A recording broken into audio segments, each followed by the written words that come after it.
Welcome to Monet Cafe, Artistic Friends and Visitors. I'm artist Susan Jenkins. I hope you enjoy today's lesson, and please hit that subscribe button if you haven't already, and art is definitely better with friends. Today's lesson is going to be on a topic that has been requested: storing, protecting, and shipping pastel artwork. Hello subscribers, patrons, newcomers, and visitors to Monet Cafe. You know, I take everything and make it a photo or a video opportunity, and I get a question so often about how to ship, store, and safely protect pastel paintings. So I thought I'd take this opportunity, since I have some paintings that I'm shipping out. I had some sales on my Etsy shop, praise the Lord, and I'm gonna get them ready to ship. So I thought I'd let you guys have a little behind the scenes tour of what I do to prepare paintings. Also too, this is a view of the studio you don't normally see. I'm usually painting in that corner or there. This is where I do all of my video editing in my little closet computer station. So you're getting the back side of the studio right now, but I thought it would be fun for you guys. So let's get started. I hope you learn a lot. I'm going to share some tips on what I do, and it might help you as well. Oh, and also I'm wearing another Love and Faith t-shirt. I love this company and I love these t-shirts with encouraging messages. So you can always find a coupon code and a clickable link whenever you see me wearing one of these t-shirts in the About section of this video, along with the Monet Cafe bracelet that I have. This, you put your essential oils on it. Oh, that reminds me, I want to go do it. And you just can smell eucalyptus, peppermint, whatever you have. All right, so now it's really time to get started. Okay, so you have finished a pastel painting, and what do you do to protect it? This is probably one of the most common questions that I get on my YouTube channel, and it's a good one because pastel is not the same as other mediums. Well, of course you want to protect your painting no matter what you're painting in. Pastels are a little bit more fragile. Not as much as people think sometimes, but you definitely have to do some things. You can't just stack them on top of each other. So let me give you a few tips, and hopefully it will help you. I better put my little mascot down. All right, Banjo. Okay, so if you hear some little weird noises during this, you know who's the culprit, little Banjo. Okay, so I have other videos on how to store pastel paintings, but I'll give a quick little recap on some ideas and things that you can do. I have found for me what works best is I have typically in the past, and still do, store my paintings in these clear bags with a piece of foam core cut to go on the back. Now that is a great way to protect your paintings. I'll talk a little bit more about this in a minute. It actually, and now I have started to use black foam core board. I actually really think it looks cleaner and neater. So that's a neat way that you can keep your artwork, you can handle it, and also you could take it to places to sell. So it's very protected this way. But I have found I'm doing so many paintings now with this channel, Monet Cafe, and with my Patreon page, that I have so much artwork. Sometimes it's more like studies or quick artwork, but some of it I toss and some of it I want to save. So I found that if I have to do this process or technique every single time, it really kind of breaks my rhythm or my flow. So I needed kind of a temporary way to store my art until I have a lot of it to do a bigger batch of making the more serious storage option here. So what I have learned to do, and you could do this yourself, is to use a sketchbook, and I use a Canson black drawing paper sketchbook. It is 9 by 12, there's 40 pages. And so what I have started doing is storing my artwork in this notebook and have some sheets of glassine, which is it looks like wax paper, but it's acid free, and it really is great for putting on top of your pastel painting so that it doesn't smudge or rub against anything else. But you can also use tracing paper, and that's what you're going to see in this book. Banjo's sliding across the floor. Let me show you real quickly what I did. This was one of the first things I did with my patrons when I started my Patreon page. I've had my Patreon page a little over a year now, but it wasn't long into my beginnings that we went through the whole 2020 thing with coronavirus and everything. So I did a little a time for healing project with them where we did 12 paintings over 12 days, and I created my own little notebook. See, but this is the same concept as the black drawing paper notebook I'll show you in just a minute. So what I did, I made my notebook. I have a video on this. I'll try to remember to put a little link to the video up top. But it was just a really, it's hard for me to hold this and do it, really neat way. You see how the pastel kind of comes off on the glassine, but because you lay it right back over the same spot, you don't have any trouble with this. I have never really experienced a big problem with this. So I have 12 paintings all protected with these little glassine sheets, and I'm going to keep these. It was a nice little memory of our patrons all working together, and it was a lot of fun. So that's the concept. And instead of making my own notebook, that's one of my goals, is to make some sort of a notebook that I can market to you guys, so you don't have to go through the whole process of putting the glassine between it or the tracing paper. But this is a quick do-it-yourself DIY project that you can do. So what I do, I keep a piece of artist tape over it because it's getting pretty thick, is I take in between the pages, I found that taping it to the outer parts is better. This one's like an inner part. I'll show you the difference. Because when you turn the pages, sometimes you catch the paper and it moves. Let me show you some of the ones on the outer parts. And if you have it taped to the outer part of the drawing paper, it just stays right with it. Okay, so I didn't have my paper moving around. Oh, I better be careful. I'm on my painting over there. So this is one of the ones that, you might accidentally pick that page up. So you get the idea, I hope. Let me go back to some of these that I did more seriously. Well, these are further back, and I will add some to this page. But the neat thing about this technique, that was just an exercise we did recently on my Patreon page. The neat thing about this is you've got them all temporarily stored. Oh, I still got to edit and upload this video. Before you decide to go and either put them in a more serious storage system, or you may just want to keep them in here. So it's totally up to you, but I can very quickly get my paintings and get them in these books. This is one where I taped it to the wrong side. This is a painting I still have to upload too. It's painting on a brown paper bag. I have a little bit about that one, but I didn't finish this tutorial. So, oh my gosh, I have so much work to do. So you get the idea. A really neat way. This was a Patreon exercise on 2 different techniques with the same painting. But you see how neat another Patreon exercise, how neat and tidy this book is. And it also is a nice little book. Whoops. Another Patreon exercise.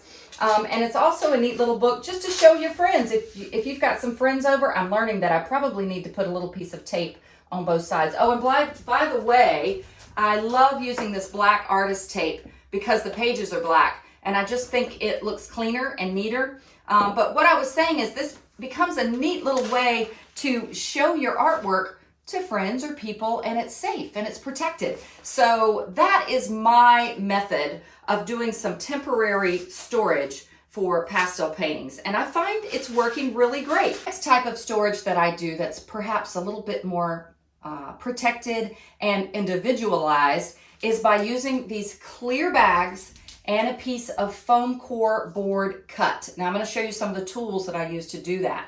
But the clear bags that I get, it's clearbags.com, and I get all kinds of different sizes. I have found that they offer the best price. Now, when you go on the website, I'll try to remember to put a link in here, you're going to get clear bags for everything. They have it for candy, for jewelry, for all kinds of things. So I just find the ones that's more for photography and art. And then typically what you want to do, this one's called a 4x6 size, but they're usually just a little bit larger than 4x6, and you can pick how much larger. Now, well, let me back up a little bit. I love to paint in standard sizes because your customers can find frames. Not everybody goes and gets a custom frame. They get very expensive. So I'll do 4x6, 5x7, 6x, that's what I said already, 8x10, 11x14, 16x20. So when you order your clear bags, you have options as to how much larger you want it. Well, because I put in not only the painting, but a piece of foam core board as well, I order my clear bags just a little bit more, so it gives me the room to put it in. So you have some options there, but that's why they're a little bit bigger than just your painting. You got to fit other things in there. So anyway, you have all kinds. These are older. This is one of the ones that you get from clear bags. This is 4 5/16 by 6 3/4. So it gives me a little wiggle room to get my art and my foam core board in there. So that's a great option to buy the clear bags. Now you could put just your artwork in the clear bag without a piece of foam core board, but I know that my end goal is to either ship it to a buyer or just keep it stacked up somewhere, and I don't want the paintings getting bent. So the foam core board is a bit more sturdy. Now another option I found recently, I think I got these on Amazon. This was really handy. It's all acid free because you can take a piece of artwork. Now I don't have this is an 8 by 10 opening. This all came as one package. I think it was 25 or 50 maybe of each of these. Now what it is, it's a mat, and you can use either the black or the white side. And it's a piece of backing board, also acid free. You don't have to cut it. Like I said, it's a standard size. This is for an 8 by 10 painting. You can buy these larger, 11 by 14. And then you have your bag, which is an 11 by 14 bag because that's how big the mat is, okay? Your painting's still smaller. So that's a really neat way to just have them all ready. I have been using these lately. This painting is a little larger. This is one that's out of the clear bag. I took it out to do something else I'm going to show you. Someone just purchased this on my Etsy shop. So if it was an 8 by 10 painting, you would have your nice black mat, and then you would adhere your painting to the board. I can show you how to do that. And then you would put it in the clear bag, and it's so nice and protected.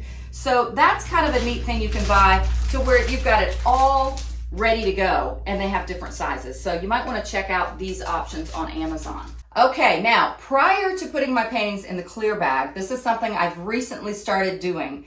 I realized that, often you may have a painting that you've put your information on the back, or you've put your business card in it or with the buyer, but you may need something more permanent on the back of your painting as you get more serious as an artist. Because what if someone buys your painting, they frame it, the framer's going to take everything apart and frame it. They get it in a nice frame, and then the person wills the painting years later to someone else, and they really don't know who SJ is. Okay, I don't even sign my name with my full name. I'm really considering maybe changing that. On this one was an older one. I did sign Susan Jenkins, but that's a pretty common name. How would you know, or how would someone in the future, if they got a hold of your artwork, even know whose painting it was? So I had on Vistaprint, you could probably create your own and print them out on your own printer, but I had these Vistaprint labels made. I checked, they are acid-free labels with my information. So if my painting ever gets in someone else's hands, they know who the artist is and have some information. I might be long gone and dead by then, but at least they would know who it was. But anyway, so I just take it and put it on the back of my artwork now. And so that's a nice little self-identification label for your artwork. All right, so since this one's already apart, let me just show you how this works. Now, like I said, I've been using black foam core now more than the white. I think it looks better. And you can get, if you're in the States, you can get black foam core board for $1 a sheet, a big sheet. Let me grab it. At the, this big. This is pretty big, huh? At the dollar store, or Dollar Tree, whatever it is. I think I heard that from Karen Margulis, Pastel artist. Thank you, Karen, for that. So I use a piece of foam core board, and I cut it myself to fit, but unless I'm using that other system. But I found a really nice little tool, and I'll show you how this works because I've got to get a painting ready to ship. That is called Straight Cutter. It's made by Logan. I got it on Amazon, and you can change the blades if they get dull. You can order replace. I think it works with regular razor blades for like a utility knife. So this is a very handy foam core. You can't take foam core and put it on my cutter. It would smush the foam core. You could also just use a utility knife for cutting. So I'm going to show you how I'm going to put this one together. But also too, I recently just bought this healing mat. I have wanted one of these for so long, and thanks to the support to Monet Cafe from my patrons. If you're brand new here, you might not know what I'm talking about. Patreon is a way you can support artists, musicians, anybody who has a Patreon page, and support them so they can keep doing what they're doing. But with my Patreon page, you guys, a lot of you support just to keep these free videos coming on Monet Cafe, but also I give we have a lot of fun. I have a Discord group, I have a Facebook group, I have contests, we have albums that we share artwork in. So anyway, because of Patreon support from my faithful patrons, I'm able to get some things I never was able to get. I know it might sound simple, but I wanted this mat so bad. So a healing mat is a great way for me to cut and not cut my table, okay, when I'm cutting. So I really like this one from Amazon. It's gray on the front and black on the back. Oh, also Dick Blick has these. All right, so let me put some things away. I'm gonna show you a little bit more about putting these together and shipping them. All right, first I'll just show you, because I took this one apart already, how it works. I'll go ahead and take this out. What I did, this has been in this bag for a while, so I noticed when I pulled it out to put the sticker on, because it did not have the sticker on the back, when I pulled it out, the bag was a little bit dirty from the pastels, so the bag was large enough. I always keep these tissues handy, because they're just real easy for me to clean things up. When you're shipping something to a buyer, you want it to look so professional and clean and neat and tidy. So it's not gonna look that way if I keep hitting that painting. So I just put my hand in here and rubbed off the pastel that was on it and got it mostly off. But you could actually just take your board out and do that too. So I'm gonna take this out and just show you kind of how I do this. Yeah, it is still a little dirty in there. So I could get a brand new bag and do it, but I have found that this works pretty good. So. And if you're obviously doing this for the first time, the bag's going to be very clean inside. All right, so you flip it over this way. I want it to look nice for this fire of the artwork. And I just love it when my artwork goes to find a new home. I feel like a part of me gets to go live with someone else. All right, so that looks pretty good. When the artwork gets in here, you really can't tell that much. So what I would do with this is I literally took this painting and cut a board custom for it. I lay the painting on the board. If you're gonna cut it yourself, this will work, because this is, like I said, I usually use black. Sorry for the label up there. I would put the painting on the board. I would take a white pastel pencil or whatever, something white so you can see it because it's a black board. I would mark on the sides. Actually, I do need to do this anyway because I got to make a backing board when I ship it. Now, I know you're not supposed to touch pastel paintings, but I have found that I can just lightly hold things down with my fingers and not disturb my painting. All right, so the reason I'm doing this, yes, I've already cut a backing board, but I'm making a sandwich to ship it with. So I need another piece of foam cord to put on the front. So let me show you, since I've done this, fortunately these little stickers come off really easily. Let me show you how I would cut this. I'm gonna move some things around so you can see me do it a little bit better. All right, now I'm really having to reach here. What I'm doing is I'm taking my cutting line and I'm putting it off of the side of my table because this little blade goes down further. Now pardon if my big head gets in the way, but this has a little guide right here that you're literally just gonna guide down the line as you cut, because sometimes you can't see what you're doing, so it's really helpful. So I'm gonna make a good cut into it down here, good. And I'm just gonna press forward. It gets better the more you do this to know the pressure to give. And you know, you might wanna practice on some practice sheets, but like I said, fortunately this stuff isn't very expensive. So now I've got a nice cut there, and I'm gonna do the same thing here. Let's see if you can see this. I got it a little bit off the side of the edge of the table here. And so I'm gonna cut a little past it, and I've got my little line. Again, you could do this with a utility knife, but I have just found that this tool, is so neat. So now I've got my foam core board cut to make the sandwich. Now, because like I said, I like to work in black now, I think I'm gonna make the black one the one that goes in the package with the painting. So in other words, I'm gonna put it in like this. All right, and that'll be the sandwich board.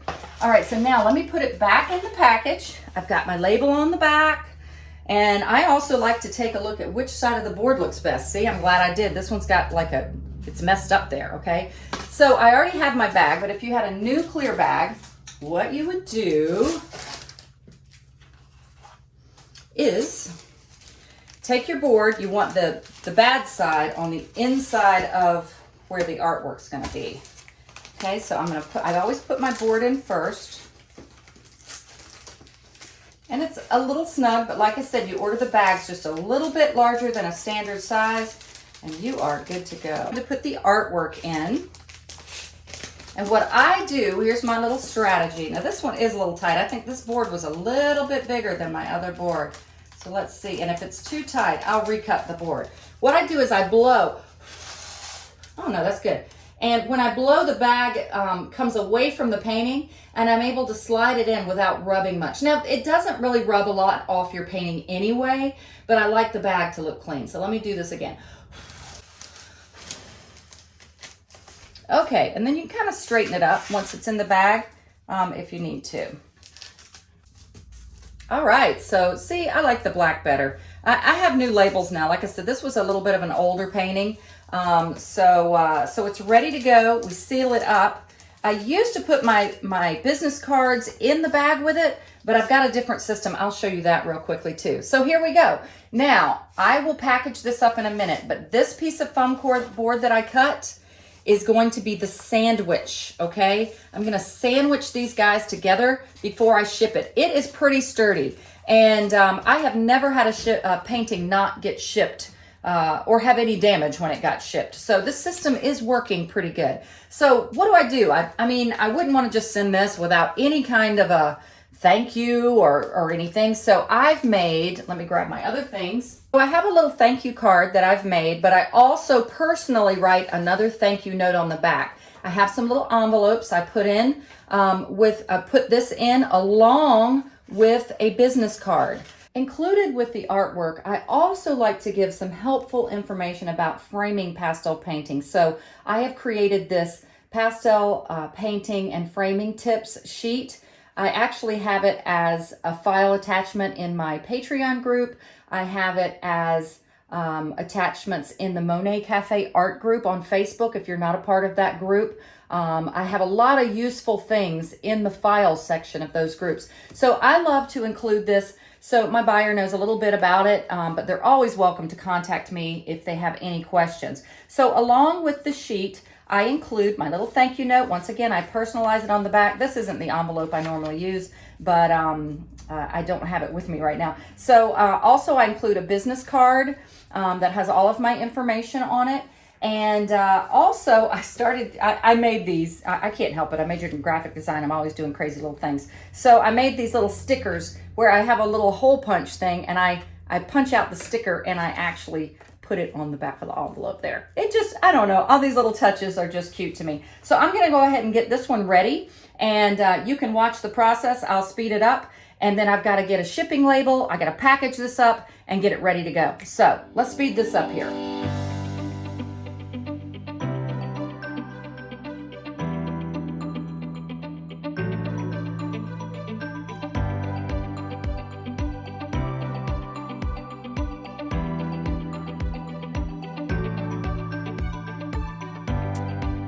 Now, I have everything securely packaged and ready to wrap up to ship, but first I'm going to go ahead and print off the shipping label to this buyer, and it's really convenient if you have an Etsy shop because they do the postage all for you when you put in the weight and the size of the painting. So I'm going to do that right now, then I'm going to package this up and get it ready to go.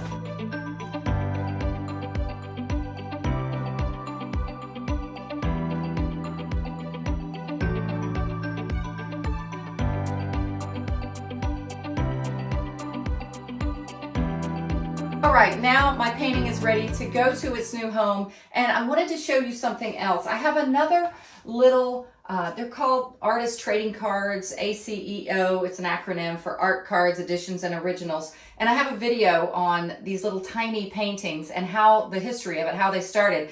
But I just had someone purchase one of my little art trading card size paintings, and I always try to get the best representation of my painting online. You know, you don't want somebody to see it and it look different when they get it.